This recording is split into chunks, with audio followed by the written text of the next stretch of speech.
Okay, this is another rambling blog where I'm just going to talk, maybe say something relevant, maybe get to something good. But I've been meaning to talk about my the filming of my fourth film this past weekend, and it's Wednesday, so I didn't wait too long. But I wanted to kind of just share a little bit of my thoughts on it. Again, this is a micro budget film, under 20,000, under 10,000.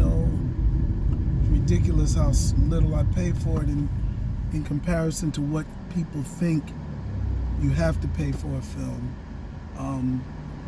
However, I mean, you see for yourself how good you think it is.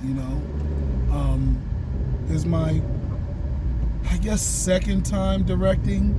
Although the first time that I directed, we had so much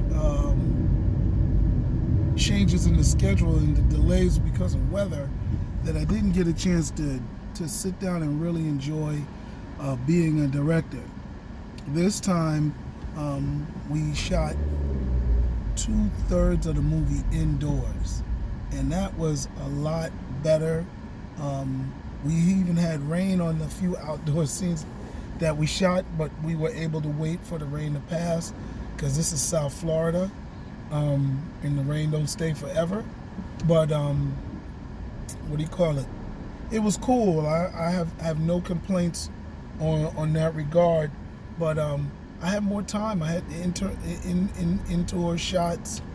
I was able to go over that with the actors a little bit about how I wanted, to say things and the energy that they needed to have for each scene. And those are the things that the director does. I was able to block the shots so I could say, all right, this is where I wanted to come in, or this is what.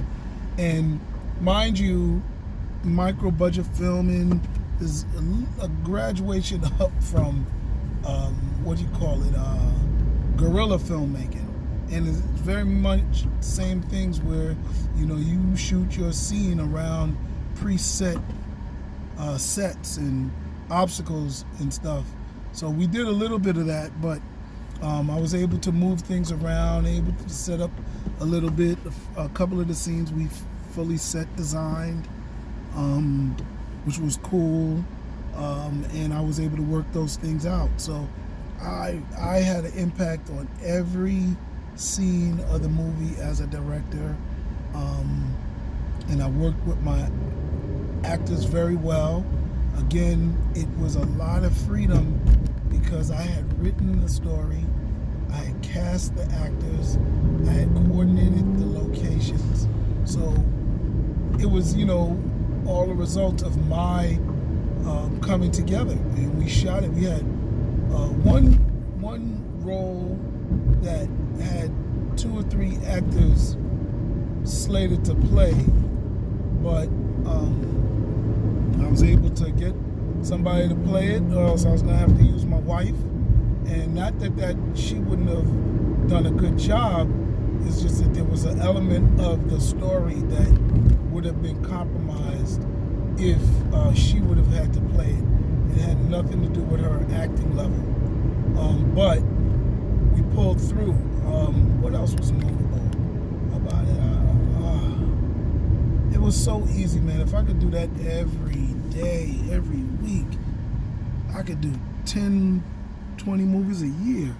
Now, it did take me maybe 4 or 5 days to write, which is still not a lot.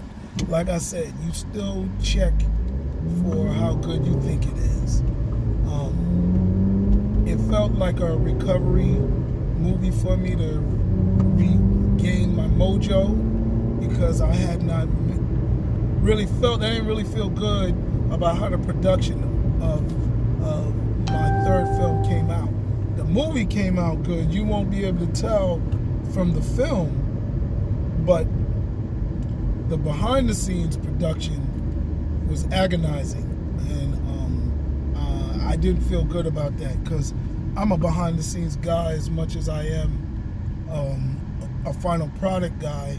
Sure, I want the film to be good, but I also got into filmmaking and filming my own stuff because I didn't like how the producers were handling things when I worked in New York. Man, I'm working for producers and directors, and they terrorizing the sets. You know, it was not fun to work with, and this is something that doesn't have to be unpleasant. Sure, the hours are long, but if you're part of the project and somebody's not talking down to you, shoot, you'll enjoy it. You know, you get to see a story go from the paper to live action. So yeah, that's not that big of a deal. But I worked on some projects where my first television show, the costume designer got into it with the wardrobe supervisor, and the wardrobe supervisor quit. Said, I'm not working for this chick. And it was two ladies, and they were happened right in my car. I had a Jeep, and that's how I got hired. Oh, he's got a car, he can drive you all around. Little did they know I knew how to dress. I knew colors, I knew patterns, I knew characters, you know. So I ended up becoming the wardrobe supervisor a couple of weeks after I first started. But that was because they was going at each other hardcore, you know, not fully cursing, but in film and entertainment, people drop names and people send innuendos and backhanded stuff. Oh, just let me do this. Oh, it'd be better if I do this. You shouldn't do this. Let me handle this. You know, that type of stuff. And it was jockeying for position. And it was just like, damn, what is going on? So I got out of that situation with a promotion. But it made me like, I don't want to have to do that again. And then maybe I think productions also suffer from lazy people who have been doing productions for a long time, and they don't fully prepare everything for one-shot success. Or they just like, oh, we don't really need that. Let me get, I'll be able to use this for that. And that's cool. That's the wisdom that comes from producing and productions. But sometimes that can catch you out there where you didn't really think you needed something, and guess what? Lo and behold, now you need it, and you realize it, and now you got to send up a EA to go get it, or you got to dig up all under this other stuff, and it just becomes a headache. And I didn't like those headaches in productions. So me doing my own production, I can prevent all that stuff. And, you know, thank God we had no wasted days, no day where I had to pay everybody for doing nothing. I've had that before, and it's not fun, you know. You have an overall budget, you know, and many times it can handle it. But if you're doing a micro budget film, everything runs your budget up, you know. So you have to be mindful of kind of everything. You don't inflate anything. There's no wiggle room, not much. So you got to be tight about it. I had insurance, paid my actors the micro budget SAG wage, always had bathrooms wherever we went. So I was good, you know. Let me see what else. I think what made it such a good shoot was really the story and the way, you know, I was able to break it down to shoot, how I doubled up on a lot of locations for repurposing of other things. So it really worked out well with us not having to have certain things there and other things there, and being able to even shift stuff at the last minute that didn't work out the exact way that we wanted it to do, but we were able to throw some shortcuts because of the screenplay. I was able to change things. Then I was able to add things, like one of my actors couldn't get to the set until like 5 or 6 o'clock, and I was like, damn, we have a whole day to shoot 2 scenes. It's not going to take us that long. Can we do something else? So we threw 4 more scenes in there, stuff that I just wrote that would really work with it. And not being the writer, not having the writer on set, you know, you may not have to pay a writer more than like $100, and you know, if they want to make more money, you say, hey writer, you carry some wires, or you help us set up, you know, you can make some more money, and then you have your writer on set, so that way if anything changes, you always got the script person right there. And the script supervisor is good, but script supervisor really just works on continuity, making sure everybody says the lines on the book, and make sure all the lines in the script are said on film. That's okay, but that's not really what you're looking for. So anyway,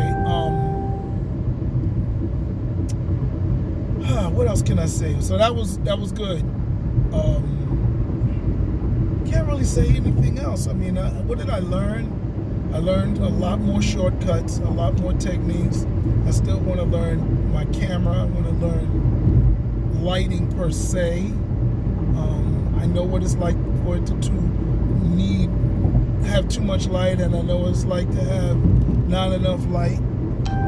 Sound, I saw a little bit better on that. I don't know. I think the only thing left for me to do is to get my own camera and then start it out.